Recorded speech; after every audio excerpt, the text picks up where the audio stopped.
Today, we're going to be taking a look at a laptop that I bought for $10, but it has one fatal flaw that's crippling performance. So I'm going to clean it out, make it run a little better, and see how it holds up in modern games. I've got the video split up into chapters if you just want to skip ahead, but for now, we've just got to sanitize this thing. And let me tell you, this is the nastiest computer I have ever worked with. Is that mold? Is that milk? Why is there a bunch of little white fucking dots all over the place? We're going to have to bust out the gloves for this one. This is the ASUS X555D. There were a few different versions of this laptop with different configurations, but ours has an A10 8700P APU, a single 4GB stick of DDR3 RAM, a 500GB Hitachi hard drive, and the Radeon R6 graphics processor. The A10 processor is pretty well equipped and came out in 2015 with 4 cores, 2MB of L2 cache, a clock speed of 1.8 GHz, and a boost clock of 3.2 GHz. The R6 graphics aren't too bad either, and uses the Wani graphics processor based on the GCN 3.0 architecture. Its memory specifications are shared with the system memory, but the core has a boost clock of 720 MHz with 384 shading units, 24 texture mapping units, 8 render output units, and 6 compute units. It also supports DirectX 12, so hypothetically, it could start Cyberpunk. And look at that, it's looking spotless, good as new, man. This is possibly the most contaminated laptop I've ever seen. I asked my friend who gave it to me about it, and he said that he ate cereal in front of it, so I'm hoping it's just milk. And even the charger was dirty. Like, the actual plug that sticks into the laptop had buildup on it. And kind of ironically, there was still plastic wrap on the adapter. But after cleaning it out, it did look a bit better. Upon boot, I was greeted by Cortana yelling at me to finish setting up Windows. Be quiet, Cortana!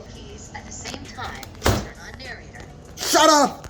Okay. So I muted Cortana, ran through the setup, and within 15 minutes, we were at the desktop. Next, I uninstalled all the bloatware, just everything we didn't need. Man, what in the world is ASUS Splendid Video Enhancement Technology? That is just a ridiculous name, and I'm uninstalling it. I removed basically everything except Microsoft Edge and the drivers, which took about 20 minutes, but this ushers in our first test, Userbenchmark. I like this one because it compares your computer to identical systems, so you can easily tell which components are underperforming, and you get a general idea of your system's health. Amazing, we have the gaming of a tree trunk. We are in the 59th percentile though, so that's good. The CPU's in the 63rd percentile, the GPU's in the 92nd percentile, the drive's in the 40th percentile, but the memory is in the 39th percentile, so that's not good. So our RAM and hard drive weren't running as well as they should have. Luckily, they're easy to upgrade, but that's for a future video. Next was to see how it performs in Windows, which I tested by just trying to use it. This didn't go well, and trying to install Steam caused performance to plummet, and it was impossible to concurrently browse the internet. Originally, this system shipped with Windows 8.1, which would have ran a bit better, but mine came with Windows 10 64-bit, so I'm sticking with that. When it was new, this laptop would have cost you about $400 to $500, but it was pretty bad from the get-go. One reviewer sums it up as slow and outdated, with shorter battery life and a poorer experience than Intel U-class processors. And as someone who still daily drives a 7200U, that's not good. And aside from the stains on it, or whatever that was, the physical condition was mostly fine. The trackpad does feel like it's cracking beneath my fingers when I press it, and the escape key does have a concerning amount of travel, but it's good enough to sell as refurbished. The only good thing I can really say about this laptop is that the screen isn't horrible. In fact, I'd say the colors look better than my current LCD laptop, and the keyboard also feels pretty nice. There is a significant amount of flexing, but the key presses are actually satisfying. Now, I couldn't find a way to overclock the GPU or CPU, but I did set everything to high performance in the Catalyst Control Center. I also turned off Windows Defender, and after restarting the system, we were finally ready to get into the benchmarks. Now, there wasn't many games I could test because the hardware isn't very powerful, but I wanted to get this one out of the way. This is No More Room Left in Hell, and someone in my comments has been telling me to play it for the last 2 months. It's free, has decent gameplay, and is fairly easy to run. I didn't know what I was doing, but in 720p with the low settings got an average frame rate of 37. So Gaming Wolf, you could run it on this laptop. Next up was CSGO, which ran about as poorly as you'd expect. I couldn't even get into public matches because I kept getting timed out, but in offline training I got an average of 18 FPS. But it wasn't a horrible 18 FPS. Saying that it's playable would be a bit of a stretch, but it wasn't as bad as I thought it would be. Definitely not a competitive experience, but usable enough to enjoy gameplay against some bots. Afterwards was GTA 5, and this one really exemplified the bottleneck. Allegedly, the system had 2 gigs of VRAM to work with, but I set everything to lowest and in a resolution of 800 by 600 got an average frame rate of 9 FPS. As expected, this game was not playable in your wildest dreams. You'll notice that the GPU was at about about 50% and the CPU was at about 80. However, the RAM was maxed out, and between trying to run Windows, the game, and provide VRAM to the graphics, there was not enough to go around. And that's the downfall of this laptop. It would be a heck of a lot better with just a few more gigs of RAM, and I don't know why anyone thought they could ship this laptop in this configuration. Following that was Valorant. The game was far too laggy for me to even open a menu to configure settings, so the minute and a half of footage I have is with whatever comes default. In short, the game was unplayable, got an average of 17 FPS, and promptly crashed. On a more positive note, Half-Life 2 ran excellently, and with the resolution of 1366 by 768 in the low settings, our laptop managed to get 90 FPS. In fact, it was the best performing game out of any I tested. You might have also noticed by now, but it says we have 2 GPUs in the overlay. Honestly, I don't really know what's going on here. In Afterburner, they're both listed as Radeon R6 graphics processors, and they both show in-game utilization spikes. If you know what's going on, then let me know in the comments below. Another old Valve title I tested was Portal 2,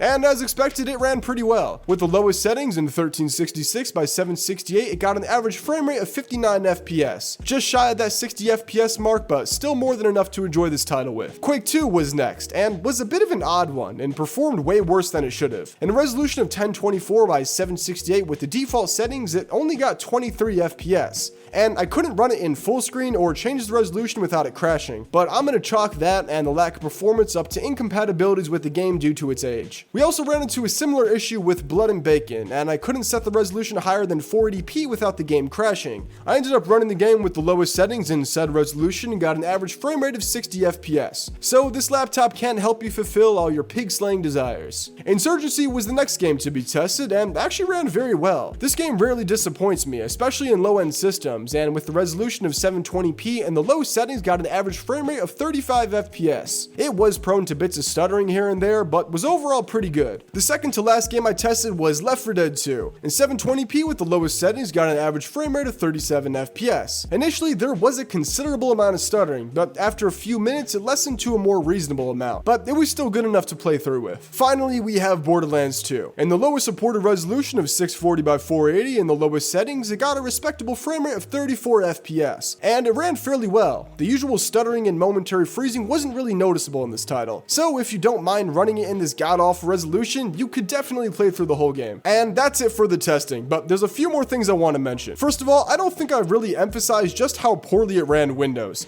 It was technically usable, but it was painfully slow, and even my school-issued Chromebook from high school ran better. The only issue with this laptop was really just this lack of RAM. There were no other issues, like thermal throttling, and all the drivers were updated and working fine. From my experience, 4 gigs of RAM is not enough to run anything, except maybe Windows XP, but I think I might do a follow-up video on this laptop. I could probably get a used SSD and an 8 gig stick of RAM for less than $30, and for such a small price, I think it'll make a night and day difference. I also might try running Windows 10 Lite or a similar operating system, because Windows 7 is good and all, but it's getting kind of old. Either way, I hope you enjoyed the video. Consider leaving a like or subscribing, because it genuinely helps me out. If you want to join the community, there's a link to the official J&I Discord server in the description, alongside a few donation methods that directly support the channel. If you have any questions or related comments, then leave them below and I'll be sure to respond to it. That's about it. Have a great day. Bye.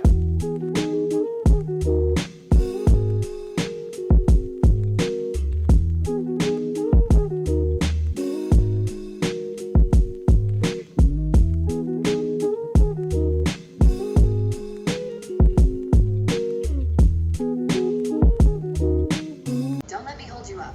Just pick the one you want. Oh my god, Cortana, shut the